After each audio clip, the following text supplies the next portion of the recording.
সুপ্রিয় দর্শক, অপরাধ জগতের অন্ধকার গলির এক জীবন্ত কিংবদন্তি আজকে আমাদের মাঝে উপস্থিত আছেন, যিনি গত 10 বছরে একটি বারের জন্য ধরা পড়েননি।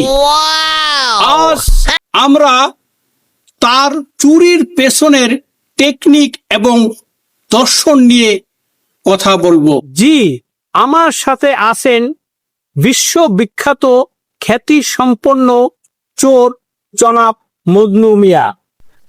ধন্যবাদ কালাম ভাই, আপনাকে এবং আপনার দর্শককে আমার অন্তরের অন্তরস্থল থেকে চোর চোর শুভেচ্ছা। শুরুতেই আমি জানতে চাই, চোর হওয়ার আইডিয়াটা আপনার মাথায় কিভাবে এলো? ছোটবেলা থেকে আমার ইচ্ছে ছিল সমাজ সেবা করব, কিন্তু আমি বড় হয়ে দেখলাম সমাজের যারা ধনী লোক তাদের টাকা পয়সা বেড়ে যাওয়ার কারণে তাদের টেনশন বেড়ে যাচ্ছে, তাদের রাত্রে ঘুম হচ্ছে না। তাই তাদের টেনশন কমানোর জন্য আমি চুরি পেশা বেছে নিলাম। তাদের চুরি করে তাদের সম্পদ কমিয়ে দিলাম, এতে তাদের টেনশনও কমে গেল। এটা তো এক ধরনের সমাজ সেবাই বলে, তাই না কালাম ভাই? চুরি করা এটা আবার সমাজ সেবা কিভাবে হয়? যাই হোক, আচ্ছা মজনু ভাই, আপনি চুরি করতে গিয়ে প্রথম চুরির অভিজ্ঞতাটা কেমন ছিল তাই আমাদের দর্শক জানতে চায় আপনার কাছ থেকে। আপনি একটু প্রথম অভিজ্ঞতার কথাটা যদি বলতেন ভালো লাগতো আর কি। কালাম ভাই, প্রথম দিনের কথা মনে পড়লে আমার চোখ দিয়ে পানি চলে আসে। এক স্যারের বাসায় ঢুকেছিলাম, আলমারি ভেঙে দেখি মাত্র 50 টাকা আর একটা ডায়েরিস। সেই ডায়েরিতে লেখা সততাই সর্ব উত্তম পন্থা। আমি আর আবেগ ধরে রাখতে পারলাম না ভাই। ও, তারপরে কি আপনি সততার শিক্ষা পেয়ে চুরি ছেড়ে দিলেন? আরে না, রাগ চড়ে গেল। এত বড় বাসায় মাত্র 50 টাকা এই ডায়েরিটির নিচে লিখে দিয়ে আসলাম, তাহলে আলমারির পাসওয়ার্ড মেরে রেখেছেন কেন? ফাজিল কোথাকার। আর যাওয়ার সময় স্বাদের দামি বিড়ালটি নিয়ে গেলাম। আশ্চর্য। আচ্ছা, এই চুরি করতে গেলে তো অনেক রিস্ক নিতে হয়, তো আপনি কি কখনো এরকম কোনো রিস্কের মধ্যে পড়েছিলেন? আরে কালাম ভাই, গত মাসেই তো একটা ঘটনা ঘটেছে। বুড়োর বাসে ঢুকছি, সারা ঘর গুজেও একটা পয়সাও পাইনি। জাস্টটা এত খারাপ হলো, শেষমেশ ফ্রিজ খুলে দেখি এক বাটি রসগোল্লা। তো রসগোল্লা খেয়ে কি চলে আসলেন? আরে দূর মিয়া, আমি কি এত সস্তা চোর?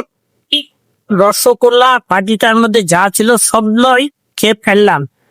খেয়ে পাটিটা ধুয়ে আবার ফ্রিজের মধ্যে একটা চিরকুট লিখে দিয়ে আসলাম, রসগোল্লায় মিষ্টি কম ছিল, আগামী পার চিনি বেশি করে দিয়ে। আচ্ছা বন্ধু ভাই, আপনি যে এত বড় একটা মান্যগণ্য চোর, তো আপনার এই চুরি করতে গিয়ে আপনারা যারা চুরি করেন না আপনি চুরি করেন, আপনাদের কোনো নীতি আছে? আপনাদের নীতি কিরকম আমরা এটা জানতে চাই। অবশ্যই আছে, আমাদের চোরদের নীতি আছে।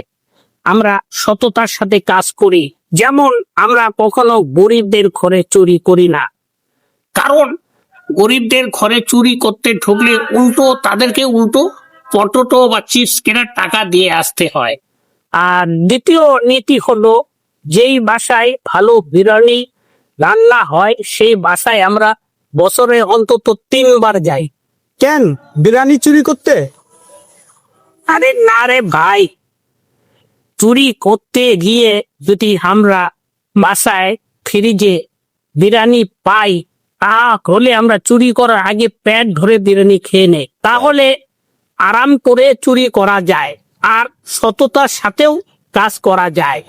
দর্শক, আপনারা শুনছেন এ এক অন্যরকম চোরের গল্প। আচ্ছা মজনু ভাই, এখন তো চোরদের জন্য অনেক শত্রু তৈরি হয়েছে, যেরকম সিকিউরিটি গার্ড, সিসিটিভি ক্যামেরা, কুকুর, এরকম অনেক শত্রু তৈরি হয়েছে নিরাপত্তার জন্য। তো আপনারা এই নিরাপত্তার মধ্যেও কিভাবে চুরি করেন? সিসিটিভি ক্যামেরা তো আমাদের আরো সুবিধা করে দিয়েছে। জি, কিভাবে? ভাই, সিসিটিভি ক্যামেরা দেখে আমরা একটু স্ট্যান্ড মারি, একটু ড্যান্স দিই, তারপরে একটু প্যালেন্ট ইজ দিই, যাতে পরের দিন তো ওই বাড়ির মালিক টিভি যে ফুটেজ গুলো আছে এগুলো তখন ফেসবুকে ছেড়ে দেয়, তখন ওটা ভাইরাল হয়ে যায়। তখন বিভিন্ন মেয়েরা ছেলেরা দেখে, মেয়েরা বিশেষ করে মেয়েরা দেখে বলি ফুটপাকে হেভি স্টেট, তখন তোরা অনেকে লেখে ওয়াও। এই জন্য এটাতে আমরা বিনা পয়সায় ভাইরাল হয়ে যাই ভাই।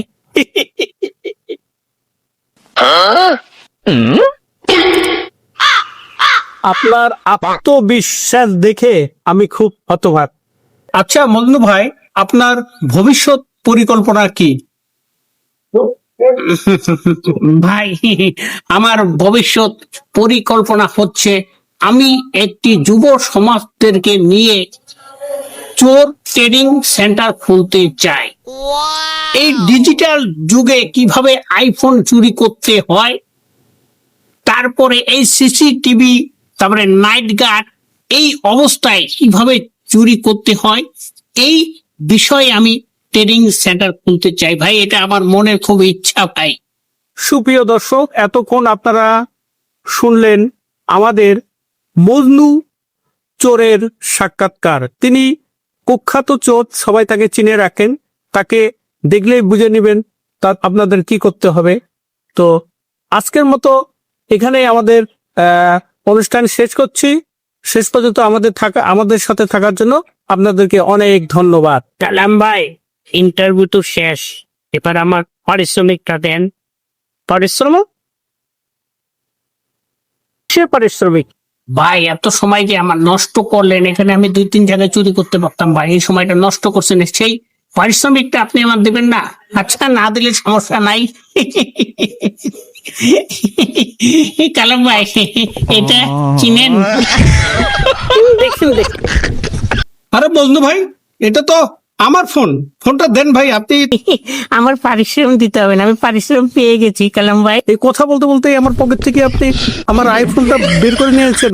দেন ভাই, দেন ভাই, সব জায়গায় চুরি করতে হয় না ভাই, ফোনটা দেন ভাই।